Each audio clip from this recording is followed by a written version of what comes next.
అయింది. మన ఉత్తమ్ కుమార్ రెడ్డి ఇట్లా అన్నావా అని అంటే నేను అనలేదు, నాకు కావాలని అనలేదు, అక్కడ ప్రజలు కోరుకుంటుండ్రు అని అన్నా.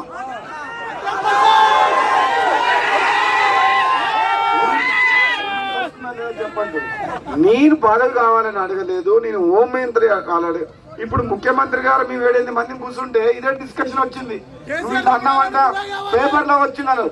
నేను అనలేదు, అక్కడ పబ్లిక్ కోరుకుంటుంటే ఒకవేళ అయితే మాత్రం ఈ బీఆర్ఎస్ వాళ్ళందరం జైలు వేస్తా అని చెప్పిన.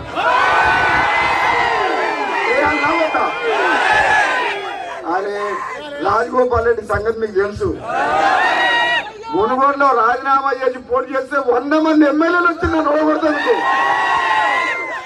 నేను మొండోడిని, ఒక్కసారి నేను డిసైడ్ అయితే నా మాట నేనే అయినా. నేను ఎప్పటి నుంచో చెప్తున్నా, అసెంబ్లీలో మాట్లాడినా, వేదిక నుంచి పెద్దలందరికీ మీ అందరికి కూడా హృదయపూర్వక నమస్కారం తెలియజేస్తూ ఏం చెప్పినా